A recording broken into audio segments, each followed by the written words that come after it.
हसूल तालीम की खातिर घर से दूर रहकर जिस जगह जिंदगी इंजॉय की जाती है वो हॉस्टल कहलाता है। जिस तरह मैट्रिक की छुट्टियों का काम शुरू में बड़े एहतमाम से किया जाता है, दस्ता मंगवाया जाता है, ऊपर कागज चढ़ाया जाता है, पहले सफे पर मार्कर से खूबसूरत सा नाम लिखा जाता है, 3-4 सफात मोतियों जैसे लिखे जाते हैं और उसके बाद मुसलसल खच मारी जाती है। इसी तरह हॉस्टल लाइफ में दाखिल होने से पहले हर लड़के के जहन में यही ख्याल होता है कि वो तालीम में दिलचस्पी लेगा और खूब पढ़ेगा। ताहम 6 माह बाद तालीम कहीं पीछे रह जाती है, अलबत्ता दिलचस्पी का अवसर खासा बढ़ जाता है। लड़कों के हॉस्टल में अगर 2 कमरे हों तो पहला कमरा काट कबाड़ के लिए इस्तेमाल, अगले कमरे में मोहम्मदी बिस्तरा लगा हुआ होता है जिसमें रंग बिरंगे गद्दे और उधरे हुए तकिए अपनी बहार दिखा रहे हैं। हॉस्टल के एक कमरे में अमूमन 3 लड़के रहते हैं। ताहम ये कमरा गांव से आए हुए मेहमानों के लिए गेस्ट हाउस भी होता है। जमाना जाहिलियत में जब मैं भी हॉस्टल में रहा करता था तो एक दफा जब हम सुबह सोकर उठे तो हमने देखा कि कमरे में एक अनजान साहब भी लेटे हुए हैं। मैं समझ गया कि हमारे रूममेट शाह साहब का कोई मेहमान आया है। ये साहब मुसलसल 3 दिन तक हमारे साथ रहे, नहायत खामोश रहे, खाना भी हमारे साथ खाते थे और कमरे के ऐन वस्त में पंखे के नीचे लेटते थे। 3 दिन बाद वो वापस चले गए और सब ने सुख का सांस लिया। मैंने शादी से कहा, प्लीज आइंदा आपका कोई मेहमान आए तो उसे कहिएगा किसी होटल वगैरह में जाकर ठहरे। शादी ने मुझे बोला, ये बात तुम्हें अपने मेहमान से कहनी चाहिए थी। मैं चौंक उठा, गोया वो शादी का नहीं बल्कि हमारे तीसरे रूममेट अदनान का मेहमान। शाम को अदनान आया तो एक तूफानी इंकशाफ हुआ कि वो अदनान का भी मेहमान नहीं था। हम तीनों सर पकड़कर बैठ गए, यानी एक अनजान बंदा 3 दिन तक हमारी खातर मदारत का लुत्फ उठाता रहा और वो किसी का भी मेहमान नहीं।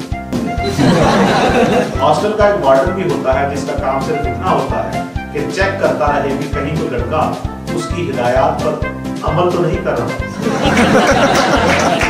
जो लड़के हॉस्टल में रहते हैं वो अमूमन अपने हिस्से की दीवार पर किसी फिल्मी हीरोइन की तस्वीर जरूर आवेजा करते हैं ताकि कमरे में दाखिल हों तो किसी अच्छी शक्ल पर नजर।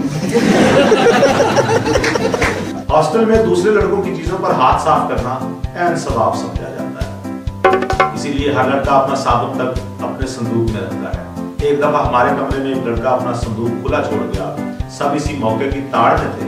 किसी ने इसका परफ्यूम इस्तेमाल किया, किसी ने पाउडर और किसी ने आफ्टरशेव। एक दोस्त ने उसका वॉशिंग पाउडर निकाला, अपने कपड़े निहायत एहतमाम से धोए और बाद में वॉशिंग पाउडर की जगह नमक भरकर वापस कर दिया। अगले दिन उस लड़के ने अपने कपड़े धोने थे, मौसूफ कपड़ों की गठरी उठाकर बाथरूम गए और काफी देर बाद पसीनो पसीन होकर बुड़बुड़ाते हुए बाहर निकले। हर चीज जाली आने लग गई है। मैंने मोहतात अंदाज में पूछा, क्या हुआ? बेचारगी से बोला, 35 मिनट से बाल्टी में पानी डालकर वॉशिंग पाउडर डाला हुआ है, हाथ हिला हिला कर थक गया, लेकिन हराम है जो जरा सी भी झाग बनी। ये सुनकर मैंने भी उसकी हाँ में हाँ मिलाई कि वाकई जालसाजी बहुत हो गई। हॉस्टल के लड़के गेम्स में भी बहुत शार्प होते हैं। इनसे अच्छी मंग पत्ता, पापी, 3 पत्ती, लूडो और 12 टैनी कोई नहीं खेल सकते। जिन हॉस्टल्स में कॉमन बाथरूम्स हैं वहां का मंजर भी देखने वाला होता है। सुबह सवेरे बनियान कच्छा पहने, कंधे पर तौलिया लटकाए पूरी टोलियां स्नान करने जा रही।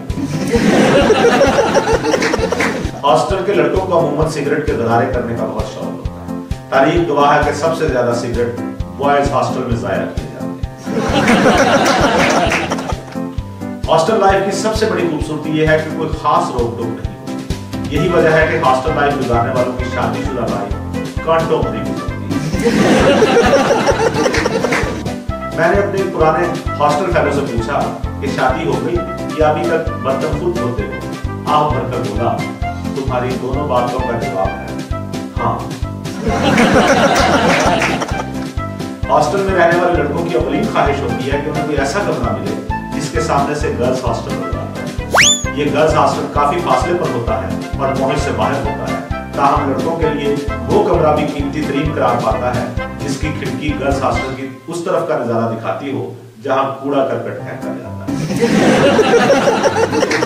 हॉस्टल के रूममेट में अगर किसी के पास मोटरसाइकिल हो तो वो पूरी कोशिश करता है कि रात को जब पार्किंग में मोटरसाइकिल खड़ी करे तो पेट्रोल निकालकर बोतल में डाल ले। जो लड़के ऐसा नहीं करते उनके पेट्रोल की एवरेज अक्सर 1 लीटर में 3 किलोमीटर रह जाती है। अक्सर हॉस्टल में एक मेस भी होता है जहां हर खाने के साथ अचार जरूर पेश किया जाता है ताकि रोटी के साथ खाने के लिए कम से कम दूसरी चीज जरूर हो। अमूमन पहली चीज की निस्बत ये दूसरी चीज ज्यादा काबिल कबूल करार पाती है।